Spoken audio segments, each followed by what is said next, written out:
नमस्कार, आप देख रहे हैं दबंग न्यूज। मैं हूं आपके साथ कनक ठक्कर। आइए रुक करते हैं कुछ खास खबरों की ओर। इंदौर की करीब 315 सरकारी बैंकों में हड़ताल है और यह हड़ताल देशव्यापी है। पूरे देश की बैंकों में हड़ताल है, 2 दिवसीय हड़ताल है और जो बैंक के कर्मचारी है वो निजीकरण का विरोध कर रहे हैं। और इसी कड़ी में आज जो एसबीआई की प्रमुख शाखा है जीपीओ पर, वहां पर भी बड़ी संख्या में बैंक कर्मी इकट्ठा हुए और निजीकरण का विरोध कर रहे हैं, नारेबाजी कर रहे हैं। किस तरह का इनका विरोध है और आगामी क्या रणनीति है निजीकरण का विरोध करने की, आइए हम इनसे सीधे जानते। सर, आपका नाम क्या है? मेरा नाम कमल जोशी, मैं state bank of India award staff union में डीजीएस हूँ, डिप्टी जनरल सेक्रेटरी। क्या कहेंगे, किस तरह से जो निजीकरण का विरोध आपके द्वारा किया जा रहा है और अभी कितने दिन की हड़ताल है? ये हड़ताल अभी प्रारंभिक तौर पे आज और कल 15 और 16 तारीख की 2 दिन की रखी गई है। सरकार ने अगर हमारी मांगे को नहीं माना या हमारी बात नहीं सुनी गई तो ये आंदोलन और तेज होगा, चरणबद्ध तरीके से होगा।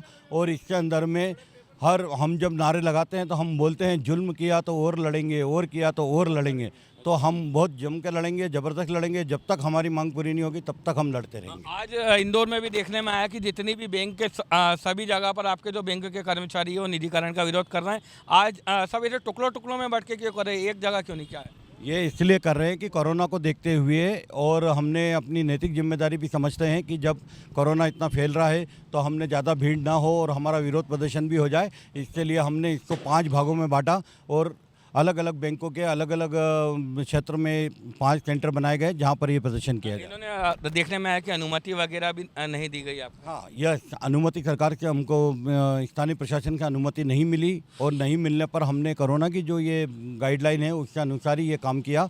और हम सब इकट्ठे होकर के और एक 3-3 फीट की दूरी बना करके और हमने आपको ऐसा नहीं लगता कि केवल जो सरकारी जो रैलियाँ है, सरकारी बोले तो कांग्रेस बीजेपी है, जो राजनीतिक रैलियाँ है उसके ना लोग भीड़ लगा लेते हैं, उसमें कोरोना नहीं फैलता और आप लोगों से कोरोना फैलेगा, ऐसा कुछ? ये बड़े दुख की बात है। जब भी बैंकर का कोई मौका आता है, ये आप लोग अपना नियम अपना धर्म निभा रहे हैं और आप लोग हमें कवरेज देते हैं। अदरवाइज़ हम ये देखने में आता है, चाहे वो प्रिंट मीडिया हो या गवर्नमेंट की बात हो, तो गवर्नमेंट हमेशा इस ऐसे आयोजन पर रोक लगा देती है, जबकि राजनीतिक आयोजन या चुनाव हो उनका उन सब के लिए रैली में सब में उनको परमिशन मिल जाती है। पर हमारा दुर्भाग्य है, जब भी हमने, और आज तक का हमारा रिकॉर्ड रहा है पिछले 40 सालों में, कभी भी हमारी तरफ से ऐसी कोई घटना नहीं की गई है या ऐसी कोई बात नहीं की गई जिससे कोई नियम तोड़ा गया है। हमने हमेशा अनुशासित तरीके से अपनी बात रखी और कार्यक्रम को आयोजित किया। इंदौर में करीब कितनी बैंक है और कितनी बैंक बंद है और एमपी में कितनी बैंक बंद होगी?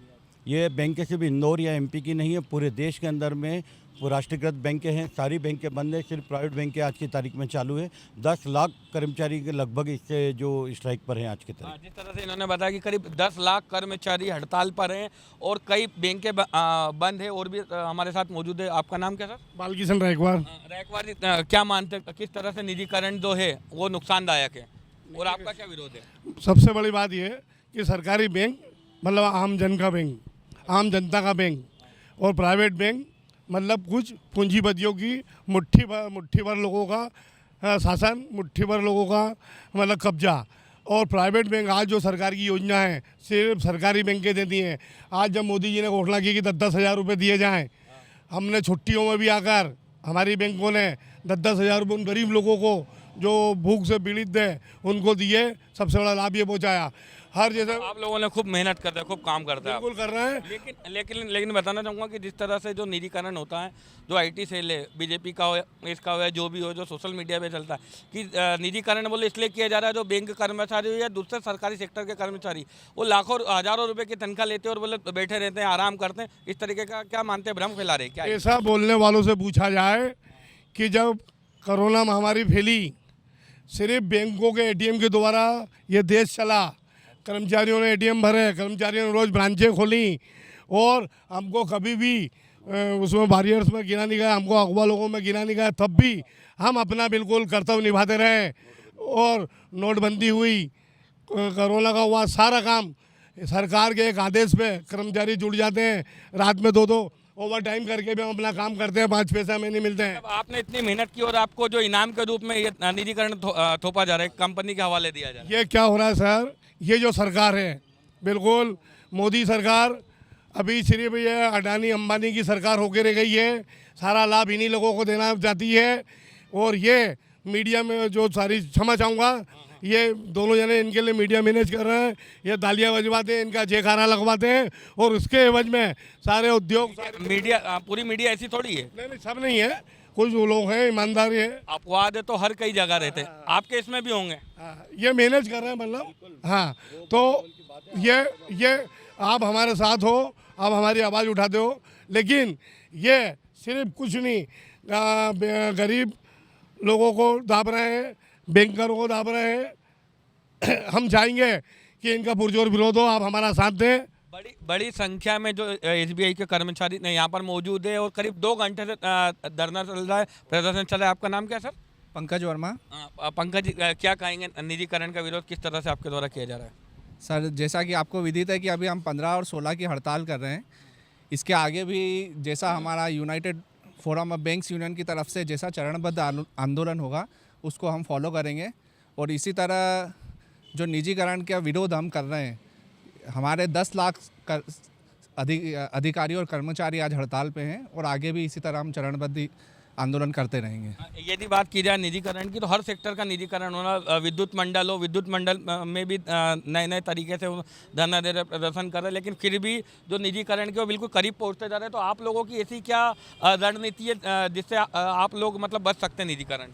नहीं, बचने का तो कोई सवाल ही नहीं उठता है। मोदी जी को हमने, पूरी जनता ने 2014 में जब चुना था तो इसी सहयोग से मोदी जी को चुना था कि देश के हित में काम करेंगे। आज देश हित में नहीं हो रहा है, देश के हित में काम करेंगे और बेरोजगारी हटेगी, गरीबी हटेगी। पर मोदी जी ने उल्टा यहाँ के हर बैंक, जैसे रेलवे है, एयरपोर्ट है, BSNL है, बीमा है और सारे डिपार्टमेंट, सारे गवर्नमेंट के जो हमारे सरकारी डिपार्टमेंट है पूरे सब इन्होंने सब निजीकरण कर दिया गया। आज हमारी बैंक इतना कुछ कर रहे हैं। नोटबंदी के टाइम आपने देखा होगा पूरे रात दिन मोदी जी ने तो कसम खाई थी कि हम देश नहीं बिकने दें। आज की कंडीशन ये है कि मोदी जी ने देश बेचने जा रहे हैं मोदी जी।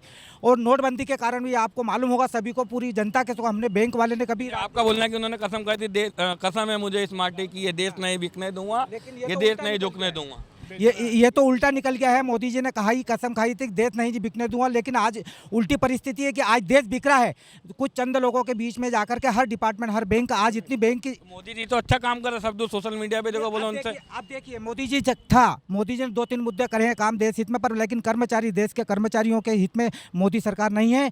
देश का वो नहीं सोचती है भविष्य में कि इनका क्या होगा। मोदी जी के जो समर्थक है वो तो सीधे सीधे आप लोगों को सीधे बोलते हैं कि आप लोग काम नहीं करते, मेहनत नहीं करते। बोले निजीकरण कर देंगे तो आप लोग मेहनत करेंगे, काम करेंगे। मोदी जी खुद आके देखे, मोदी जी के कर्मचारी आके देखे, मोदी जी के लगे हुए जो नेता क्या कहेंगे? नहीं, ये बिल्कुल गलत बात है। अगर कोई ये कहता है कि अगर सरकारी कर्मचारी काम नहीं कर रहे हैं तो मोदी जी इतिहास उठा के देख ले कि अभी जो जनधन खाते में 48 करोड़ खाते खोले गए हैं वो सिर्फ राष्ट्रीयकृत बैंकों ने खोले हैं। अगर आप देखेंगे नोटबंदी का, चाहे आप अभी कोरोना काल के देखेंगे तो ये वही जो आप बोल रहे हैं काम नहीं करते हैं, ये उन्हीं लोगों ने रात दिन एक करके ATM, हम नहीं बोल रहे हैं, नहीं, ये जो लोग ऐसा आरोप लगा रहे हैं उनकी ही बात कर रहा हूँ मैं कि वो ये कह रहे हैं, तो उनकी ये गलतफहमी है क्योंकि ये राष्ट्रीयकृत बैंकों के है तो ये सब कुछ। निजीकरण का नुकसान जनता को क्या होगा आप ये बताएं? देखिए, निजीकरण का बैंकों के अंदर में स्टाफ का तो नुकसान ही है, जनता को भी ये नुकसान होगा क्योंकि आज तक कभी ऐसा नहीं हुआ, आज तक ऐसा नहीं हुआ कि किसी भी निजी बैंक वालों ने किसी बिगर फायदे के लिए कोई काम किया है। और हमारी राष्ट्रीयकृत बैंक हमेशा ज़्यादा से ज़्यादा गरीब वर्ग, किसान है, मजदूर वर्ग है या छोटे छोटे दुकानदार हैं, उन सब के लिए एक योजना चलाती हैं और लाखों करोड़ों लोगों के लिए काम किया हुआ है। और ये राष्ट्रीयकृत बैंक है तो ही ये संभव हो पा रहा है, वरना किसी की हिम्मत नहीं है कि कोई प्राइवेट बैंक के अंदर में जाके आवाज़ के साथ में अपना लोन कैंसिल करवा ले या किसी गरीबी स्कीम के अंदर में अपना पैसा ले ले। जी, आपका नाम? संजय बोयत। क्या कहेंगे निजीकरण का किस तरह से विरोध है, क्या नुकसान मानते हैं आप? मैं निजीकरण का विरोध इसलिए मानता हूँ क्योंकि ये बैंक जो है आम जनता की है, आम कर्मचारी की है और ये सरकार इसको निजीकरण करना चाहती है। निजीकरण में ये होगा कि लोग रोज़गार से वंचित हो जाएंगे और जो प्राइवेट लोन है वो नहीं हो पाएंगे, फिर ये किसी एक हाथ में चली जाएगी ये सारी व्यवस्थाएं।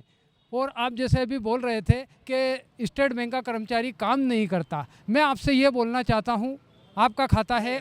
हम नहीं बोल रहे थे, जो निजीकरण के पक्ष में जो लोग हैं, जो समर्थक है सरकार के, वो इस तरीके के मैसेज आपको भी सोशल मीडिया में मिले होंगे नहीं, मैं ये चाहता हूँ तो आप हमें नहीं, आप उन्हें जवाब दो। मैं ये बोलना चाहता हूँ कि आप यदि स्टेट बैंक के कर्मचारी की स्टेट स्थिति, बैंक या कोई सा भी बैंक, कोई सा भी बैंक के कर्मचारी की स्थिति देखना चाहें तो ब्रांचों में आके एक बार देख लें कि वहाँ किस तरीके का मेला लगता है और कितना लोड है। सरकारी कार्यालय में जाए और एक बैंक में जाए, वहाँ पे आपको अपने आप फ़र्क नज़र आएगा कि बैंक वाला कर्मचारी कितना कार्य करता है। और एक जो राष्ट्रीयकृत बैंक, जो nationalise bank, public sector bank जिस उद्देश्य से खोली गई थी कि हमारे देश के अंदर अर्थव्यवस्था को बढ़ाना है, हमारे देश के अंदर सभी लोगों को, ज़्यादा से ज़्यादा लोगों को बैंकिंग से जोड़ना है, ताकि बीच में ये जो बड़े बड़े ब्याज दर पर जो बिचौलिए लोग जो देते हैं उस सब चीज़ को ख़त्म करना है। सारी सरकार की सारी सब्सिडी स्कीम, महिलाओं के लिए गैस के जो स्कीमें रहती हैं, जन धन योजना है, कौन सी प्राइवेट बैंक है जो कि गांव-गांव में जाके लोगों का खाता खोलती है? कोई भी प्राइवेट बैंक किसी भी गांव में नहीं है। जनता को सीधा सीधा नुकसान होगा। कोई भी, क्या किसी भी गरीब कोई 10,000 से 15,000 के बैलेंस पे खाता खोल सकता है? प्राइवेट बैंक 10 से 15,000 के। सर आगामी क्या रणनीति रहेगी बतलाट से? आगामी रणनीति यही है, आज और कल हमारी जो हड़ताल है और उसके बाद में अगर गवर्नमेंट ने हमारी मांग नहीं सुनी तो हम आगे जो भी हमारा United forum of bank union का जो ग्रुप है वो जो निर्देश देगा और चरणबद्ध तरीके से हम इस लड़ाई को लड़ेंगे और इस लड़ाई में जब तक कि हमारी विजय नहीं होगी हम इसको छोड़ने वाले नहीं। तो ये थे हमारे साथ स्टेट बैंक के कर्मचारी और अधिकारी, जिनका सीधे साफ तौर पर कहना है कि वो किसी भी कंडीशन में निजीकरण को बर्दाश्त नहीं करेंगे। कैमरा पर्सन मंगेश यादव के साथ मनीष यादव, दबंग न्यूज।